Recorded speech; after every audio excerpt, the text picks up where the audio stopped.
Interference Commission is now back in session. Cette séance de la Commission sur la gérance étrangère est de retour en session. The time is 9:35 a.m. Il est 9h35. You can go ahead.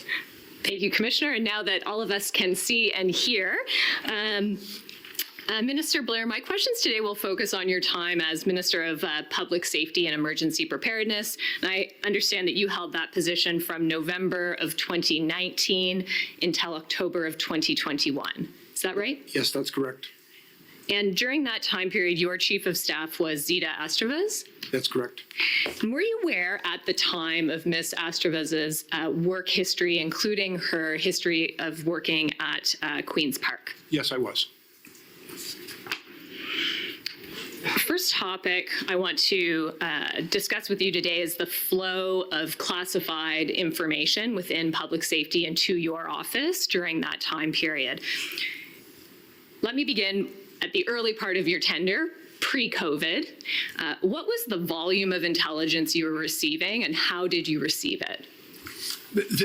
Pre-COVID, there was information received. Generally, information of a top secret nature was delivered to me in a secure location, what we refer to as a SCIF.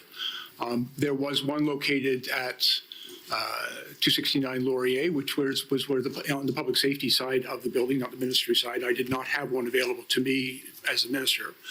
There's also a SCIF that I would periodically attend located at the Toronto Regional Headquarters of CSIS, which is located obviously in that city. And that was the place where top secret information was shared with me, but there was pre-COVID a fairly consistent flow of other classified material, not TS, but classified, that was being made available through my office, but more directly from the director of CSIS and his team. All right.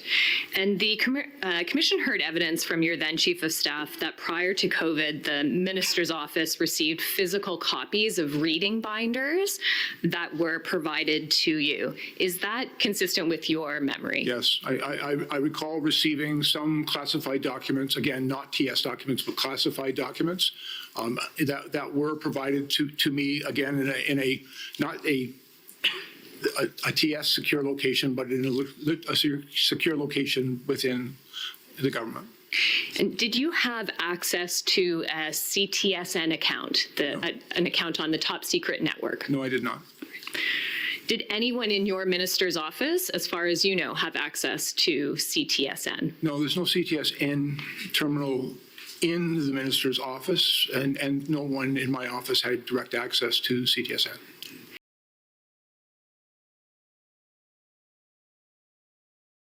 Including myself. All right. Once COVID begins, am I right that you generally that you spent the majority of your time in Toronto? Unfortunately, with the advent of COVID, all of our sittings in the House of Commons were virtual, and my schedule, which was quite busy, was filled with Zoom meetings and phone calls that took place from Toronto. There were occasions when I would have to engage in activities that were of a more confidential nature, and so I would then, if appropriate, go to the Ministry Resource Office, also located in Toronto, and if it was to deal with TS material, to go to the CSIS headquarters in Toronto. We've heard evidence about the regional office. Excuse me, I'm from Toronto, so we always thought of it as CSIS HQ, and it's not, of course, that's in Ottawa, but the Toronto Regional Office, the one I'm referring to. All right. And excuse me, were members of the senior officials at Public Safety, I understood, would have been in the office in Ottawa during COVID. Do you have any awareness of that? You say senior officials? Your deputy minister, for example. I believe the deputy minister occasionally attended at the office at 369. I'm also aware that most of the personnel that were in the public service on the public safety side were also working from home during that period of time. All right. And what happened to the volume of intelligence that you received and the way in which you received it once the pandemic began? Yeah, the information that was being sent over stopped during the pandemic. those binders no longer were being delivered to our office. That information was not coming to me. I understand that there may have occasionally been some documents shared with my office, but the binders of information that were routinely provided prior to the pandemic just ceased. And therefore, my only access to secret documents, and in particular top secret documents, was exclusively limited to them being shared with me by CSIS at their regional office in a SCIF. All right. And were those documents shared on a regular basis at the Toronto Regional Office? Was there a sort of set schedule by which you would go in and review? No, ma'am. In every case, CSIS would notify my office that they had something that they wanted to share with me, and it was usually in particular to a particular administrative process that they required my authority to exercise. And there were, in the spring of 2021, the time period I think that we're talking about, there were 3 occasions when I was requested to go to CSIS headquarters specifically to engage in that administrative process. All right. Do you recall whether there were times, aside from that administrative process, were there times that you were asked to attend the regional office for briefings on particular intelligence? There was one occasion that comes to mind where I was there for an administrative process, but in addition to that, we were also dealing with information with respect to the intelligence priorities that were being developed in public safety under my authority, and I was briefed on that. And on one of the occasions where I was at CSIS regional office for the administrative purposes to which I referred, but this was done in addition to that. Understood. You told the commission that you relied exclusively on verbal briefings from Director Vigneault or others at CSIS. Does that mean that outside of those specific briefings and the administrative processes that you've just referred to, that you did not receive or review any written intelligence products during the period from March of 2020 until No, there was no secure way to transmit those products to me. And even I had, for example, conversations with the deputy minister, with the director, and my chief of staff during that period of time. But we were all very conscious of the need for operational security with respect to classified information, and that was not discussed over the phone or on Zoom.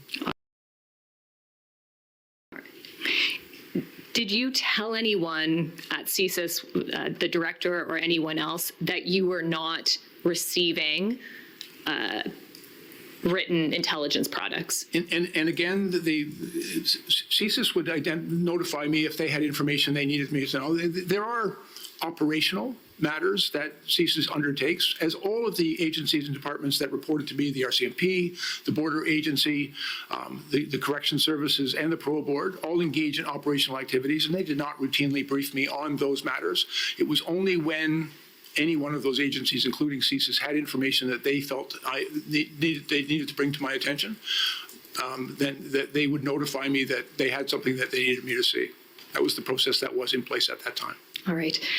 You've mentioned that the binders ceased. Earlier this week, we heard from Mr. Stewart, who was then Deputy Minister, that public safety continued to produce physical reading binders containing intelligence and provided them to your minister's office.